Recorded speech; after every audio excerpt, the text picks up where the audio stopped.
everybody, welcome to the MaffmanJones movie channel.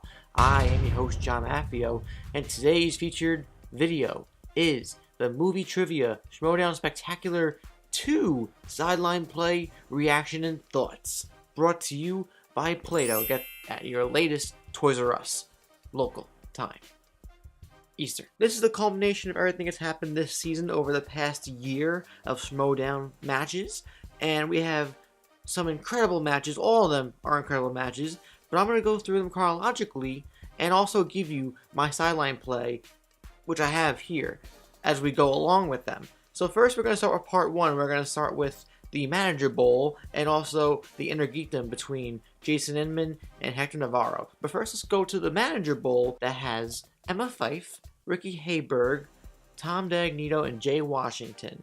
This match was insane, and for a while we didn't know who Emma Fyffe's associate was because she was a manager, but we didn't know who it was. We found out that it was Mark Andreyko. So the lines then is being diminished a little bit, and then with that also is the end of Robert Meyer Burnett. And that was a really great moment where he just sat there and just screamed, "It's not the last of me," pretty much. But going through the sideline play really quick, I have a weird description of how I did it here. I actually made like a graph. So how we go here is I actually did pretty well in the Manager Bowl. I got 45 points overall. I did the best in the third round, and I got most of the questions as well in the first round. Second round's where I struggled the most. The question with Bond is what sticks in my mind as I go through this right now. And in my mind, I also picked 7, but I guess when you go through the whole thing, 6 or 7, it was a good idea to scrap the question, but at the poor expense of Jay Washington, who lost before Tom Dagnito because of it, because the next question he got, he wasn't sure of and he didn't get it, which resulted in his elimination. Ricky did, to be quite frank, absolutely horrible, and it's kind of comedically hilarious how inept he was at answering these questions. But he puts on a hell of a show, and he should be proud of those 5 points. But now, let's move on to the Innergeekdom match. This is where I did horrible, and I put a smiley face, and by smiley face I mean it's opposite day, because I put a frowny face. I got 14 points. I bet 2 points on the round where you wage, and it was a Star Trek question. I had no idea what that Vulcan question was. I'm not really fond or aware of Star Trek lore, minus the rebooted series. There were some really deep cut questions in there from what I remember. But that Innergeekdom match went to the very end, and it was a very competitive match, and Jason Inman won it. He was hungry for it. He deserves it. But if you ask me, Jason Inman is a kick-ass representation for the Innergeekdom overall, and whoever wants to even challenge or face him in the future for 2018 and the next season, I don't envy your position. Overall, the swagger is strong with Inman, and I'm not sure who bombarded the post-game interview with him and Emma. I was trying to like really hard to think, is that like somebody who was invited, or was it a fan, or was it actually somebody who runs something? Like, who was that person? But all I know is that personally for my sideline play, I did pretty decent in the Manager Bowl and not so decent for the Innergeekdom. And I even, for the Star Wars question, I said 6 million instead of 6 billion, which frustrates me to no end. But overall, both of these matches were really good, and I'm surprised and also really happy for Emma Fyffe winning. She deserves it, and she has a great, awesome associate by her side now that she's managing in Mark Andreyko, and I see really big things happening for the both of them going forward. So I just finished the Iron Man match, the Star Wars match, the 30-minute match between Sam Witwer and Ken Knapsack, and I'm actually shaking. That was, just as a Star Wars fan, an incredible feat, to just an incredible experience to see, to watch these very knowledgeable people just bring out answers that I had no. Some of these questions I really, like, there's no way I wouldn't even have been able to fathom anything that remotely resembled an answer. But they knew it like this quick, and even for the, I got really anxious during the buzzing, the 2-minute warning, when they were just answering rapid fire questions. I actually did pretty decent during that part, but Ken just coming really quick, and then Sam coming out right at the end, getting that 47 point and winning. And as he said, he went numb. I went numb for a second, thinking, oh my god, he won. And once again, the Lion Den has become a little bit more diminished after this too, but Ken seemed to just be doubling down on the Lions Den, and he's not going anywhere. For some reason, in the back of my heart, in the back of my mind, I thought maybe this was all a ruse still. Maybe he's acting and doing all this for a reason, for an agenda, but it's occurring to me now, at least in this moment in time, that he's just gone to the dark path. As Padme Amidala would say, Ken, you're breaking my heart.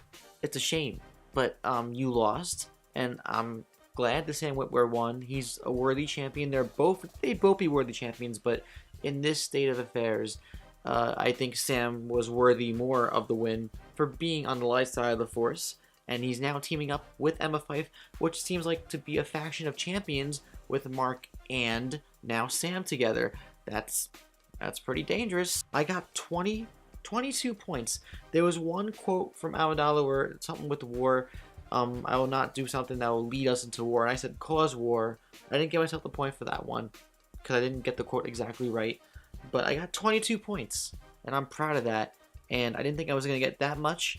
That's almost half of what they got, like either Ken or Sam, and I'm proud that I can even get half of those questions because there were some really hard questions there, and I got a couple that I didn't expect to actually pull out, and I'm proud of myself.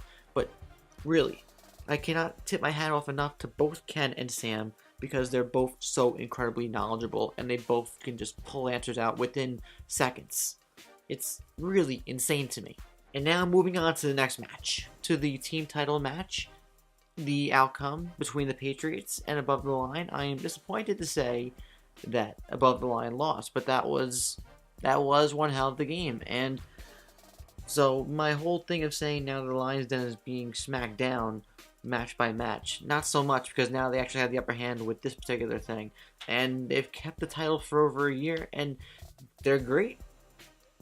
Like Christian said, you don't have to like the champions, but they are damn good at what they do and what they know. Especially with Jeff Snyder, what he went through earlier this year, that moment where he dedicated the win to his mother was actually pretty genuinely sweet. It falled in line for Above the Line at the end, but they got a Denzel Washington quote question that is a tough one. The dictator, I am the law. I was thinking more of Malcolm X, not Training Day. I was thinking more of Malcolm X, but Training Day is also a good guess, but I would not think that was from Remember the Titans, and I also forgot about the Titans because I was not remotely thinking that movie at all when I was thinking of that quote. No matter what you think of the Patriots as a team, you have to respect their game, and I still hope in the future that somebody can come and smack them silly and maybe take the championship away, but they earned the win. They've earned the win the entire way through over the past year. And Above the Line, they came to play and they lost on the final 5-point question in that final round. They both played the whole way through, kind of pun intended, spectacularly. Having said all that, we are now moving on to the final part of the video. I'm just really winding up my 3 here. Part 3, and we have 2 great matches coming up now, which is Team Top 10 versus Team Action, and also Christian Harloff against Sam Levine, who I'm sure is in the moment moving between part 2 and part 3, prepping for that. And my predictions right now before I get into them is that Top 10 wins, and I think Sam Levine will win. I think Christian Harloff will be dethroned. But they're both going to be very tight matches, so let's get to it. Feeling a little more Christmassy right now. Moving on to the next match, we have Team Top 10 versus Team Action, and this is a result for the next 2 matches, surprising outcomes, but we had a TKO, and then that TKO resulted in a physical tackle, which eliminated Andrew Guy from the league for a few months, actually, 3 months. But what an interesting match. I got 14 points this time. Here is my chart. Didn't do good in both of the upcoming matches I'm talking about now, the last 2 matches of the Spectacular. But Dale the Dude, it was nice seeing his representation, him bringing out the wheel, and he said it's very heavy, and I definitely believe it. Also seeing him support Team Top 10 and being involved with them as much as he was a cool surprise for me. Both of these competitors, team-wise, are very, very high in spirit and very aggressive. Where are the belts? Not in Team Action's hands, not anymore, and it resulted in some cataclysmic results. And now Ben Bateman is on his own. We'll see what happens with there, if he's going to have a singles match coming up in 2018. But it'll be interesting to see what happens with Ben. And then whenever Andrew comes back into the league in a few months, the storyline that will continue from there. And then finally we have the big singles match, the match to end the Spectacular Christian Harloff, champion versus challenger Sam Levine. I'm really honestly surprised at the overall outcome of this match. A lot of tough questions. It was a really tough match. I got 12 points overall. There was a couple answers I think I should have gotten. I said parakeet for a Dumb and Dumber question, but that was earlier in the movie with the blind kid. I would have known owl if I just thought more about it. But I'm surprised. Christian's brain, I guess, as he said, it was mush. He had a big day before him already commentating on the other matches, so going into this match, I guess it kind of hurt him a little bit. Sam, in this instance, was just hungrier, and he had more knowledge for the questions that were being asked in this particular situation. And it was a TKO, once again, as I mentioned. 2 matches. Both of these matches in part 3 were TKOs. I'm also kind of surprised that Christian bet 3 points on the round 3 question for crime movies, but it ended up paying off with the Mark Ruffalo answer for Collateral. But like I said before, Sam Levine in this circumstance just had more knowledge with the questions, and truly, the way he's performed both in the team matches with Above the Line and singles, he is probably the player of the year. He just killed it, and he deserves the title. Wonder where that's going to lead and who's going to compete for that belt moving forward.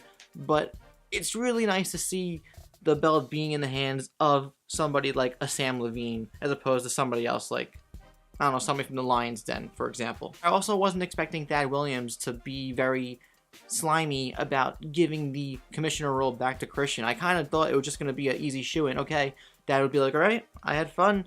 Here you go. And now he's like, no, I thought the contract said for 6 months. And then he pulled up this giant contract and I guess pointed at it. That was a big contract. But yeah, I guess Christian has challenged Thad to a singles match, and if Christian wins, he gets the commissioner role back. If he doesn't win, Thad stays commissioner for another 6 months. We'll have to see what happens with that. I'm not really sure how Thad would do in a singles match. I haven't really seen him perform, but I have to imagine he has a good amount of movie knowledge. But I do think that Christian would probably be the favorable option. What happened at this spectacular here with Christian will not be repeated. If that singles match does happen, Christian will come guns loaded, ready to destroy. And then that really wraps things up for the Schmoedown Spectacular. 6.5 hours of crazy insanity. I just really, again, I just want to go through everything. I really enjoyed the presentation, the production, the build-up for the first 15 minutes before we actually started the matches, with interviews from Take 3, Late to the Party, all these people, all the belts, all these people that were invited to go, Dale the Dude. It was just really fun to watch that all unfold. Also, storylines that are going to unravel in 2018. Moving into the Lion's Den with Robert Meyer Burnett, I'm curious to see what happens with Burnett. I love him as a performer, not just with movie trivia, but how he actually performs. His screams, although he can be a little obnoxious, I think he's a fun obnoxious, and I want to see that shine through again moving forward. Also, with the Lion's Den, in the limousine, when they came out of the limousine, they showed the driver, so segueing into the moment where Brianne Chandler walked out and was going into the car. In the back of my head, I was thinking, is that her husband or just some random dude they hired to pick her up for this moment? And then she gets into the car and the window comes down and you see Mike Kalinowski in there. And I guess that's going to be the next team. Maybe they're going to go against 6 Degrees, including Stacy and Jay, but Jay is the manager, so I'm wondering if there's I'm assuming there's going to be a team match, who Stacey Howard will be with. We'll have to see. I also wasn't ready for a national anthem with Sinead DeFree, but I almost felt compelled to stand up and put my hand on my heart and take my hat off while I was watching this. It was actually really great and really awesome. Her voice was rocking. Overall, the Spectacular 2 was a blast from start to finish. I think the Iron Man match was my favorite match of all of them, just because I'm biased a bit with Star Wars, but that kind of a match was so thrilling to go through from beginning to end, and I was shaking by the end of it. But I want to thank everybody involved with the Schmoedown, in front of the camera and behind the camera, for making it happen. Thank you, Christian, for just building, and Mark for building this thing that has become something really special, honestly. It just keeps growing and growing from year to year to year, and I can't wait to see how it grows further in 2018. It's been an incredible year with a lot of incredible matches, and I'm really, truly invested in this. It is the damn most entertaining sports show, movie sports show, on the internet, and if you're not watching, I say it to everybody that I talk to who likes movies, but if you're not watching it, you should. But if you're watching the end of this still, and you're here with me, I want to know what you thought of Spectacular. I have to assume that if you are watching this, that you have seen Spectacular 2. Spoiler alert, because I went through all the matches and the outcomes. But what was your favorite match? What was your least favorite match? Are you looking forward to the plot lines going into 2018? Is there anything you want to see from certain competitors going into 2018 that maybe were or weren't on Spectacular 2? I'm John Maffio, aka MaffmanJones. Please like, subscribe, and comment down below. Check everything out. And look forward to more sideline plays in 2018. I can't wait to continue this. Have a happy holiday, Merry Christmas, Happy New Year. Be safe, be careful, drink responsibly, and also eat a lot of food. And also have fun with presents and all that fun stuff. Deuces.